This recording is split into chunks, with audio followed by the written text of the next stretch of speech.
Lesotho Director of Public Prosecutions has dropped charges against former Prime Minister Thomas Thabane, who is accused of murdering his ex-wife in 2017. Prosecutor Gareth Lappan told a Maseru court that he hadn't been able to find a decisive witness. Thabane's current wife, Maseru Thabane, whom he wed less than 2 months after the crime, was also charged. The 83-year-old politician was accused of having hired hitmen to kill his first wife, Rapelang Radebe, whom he was involved in a divorce procedure with. The killing set off a political crisis in the Mountain Kingdom and pushed Thabane out of office in May of 2020. Let's get the latest on this now. We're joined by our correspondent in Maseru, Lesotho, Rapelang Radebe. Rapelang, quite an interesting set of events. We mentioned the charges not being pursued, if my understanding is correct, against the former Prime Minister.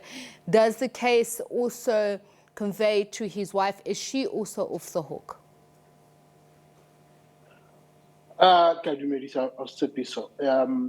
Absolutely, it's quite an interesting turn of events. Yes, the entire case has actually been suspended or withdrawn. I think it's also important to go through a bit of down the memory line that Thabane himself had actually never been asked to plead. He had been interviewed, he had been explained how he's involved in the case, how he was implicated, but he had actually challenged, because he was then a sitting prime minister, and he challenged as to whether a sitting prime minister can actually be charged. But then that scenario was overtaken by events, because when he lost his job, or when he voluntarily decided to step down, then we wanted to know as to whether the case can proceed. The case actually did go to court, but there were still a lot of administration issues that were pending. And the big one was that, remember, Sean Abrahams was initially roped in as a prosecutor. And I think he had done reasonably a good job, because we are told that he had interviewed about 35 possible witnesses. But then he was changed suddenly in the course of time, which threw the entire case into a new trajectory and in disarray, I think. Now, the question is whether changing him at the time, was it strategic, was it deliberate, or was it because maybe they could not afford him? But that completely stalled the case. Now, they could not justify to the judge as to what kind of postponements are they anticipating. Hence, the decision for them to now say it is much better that they go and re-strategize, because two things stood. The judge would either come to a point where he would throw the case out of court and Thabane walks free without any shadow or cloud hanging over his head, or they could voluntarily, which I want to believe is what they did, said, look, we are not ready, we are not prepared to continue this case. We therefore prefer that we temporarily withdraw the case. It is not like the case is lost out and about.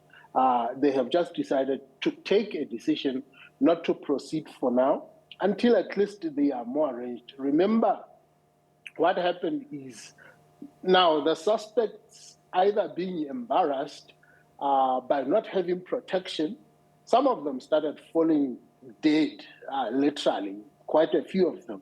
One of them, who was one of the key witnesses, died of natural causes last year of COVID.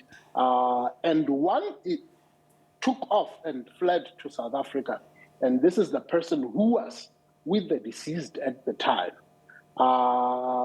So I think to get their act together to present a formidable case became a bit of a problem. But I spoke to the DPPP, which I will have an interview with hopefully tomorrow.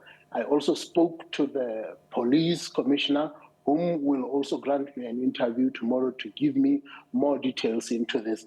But I think without those scenarios being looked as to whether was it a deliberate effort to change the prosecutor, or was this case also left to die a natural death because also political influence could have not been ruled out in such events.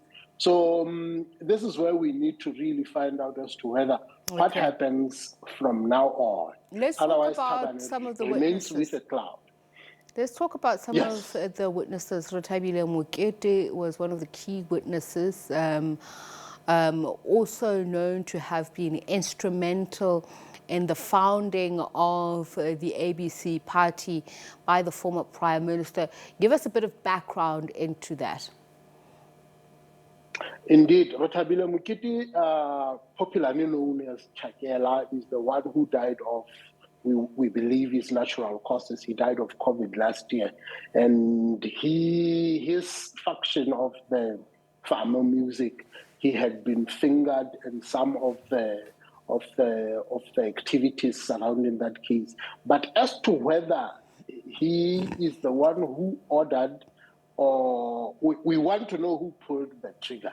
And we have been told some of those key suspects, 2 of them have actually died.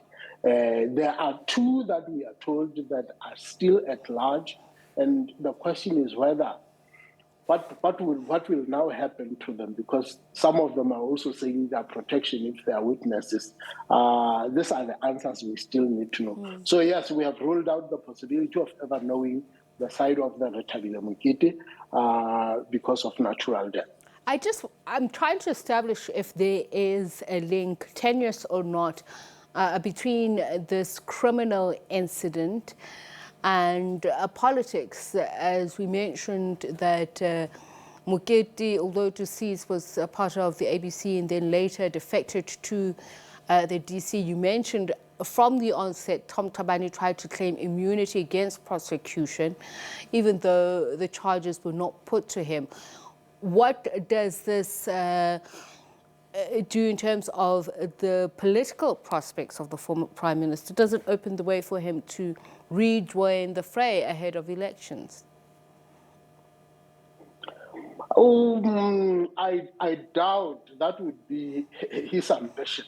Looking at his ailing health, looking at his age, looking at the fracas that is going on internally within his party, I really doubt he would be counted as a possible contendant when it comes to prime ministerial.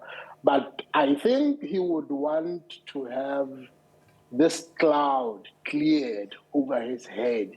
He would want, look, he has assumed the highest office, and we would only want to know whether he was framed politically, whether he was instrumental, or did he take a fall for somebody else? And the big question is, who would stand to gain in the event of the death of Dipolelo? All right.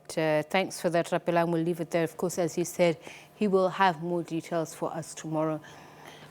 Charges temporarily withdrawn against Lesotho's former Prime Minister and his wife over the killing of his first wife.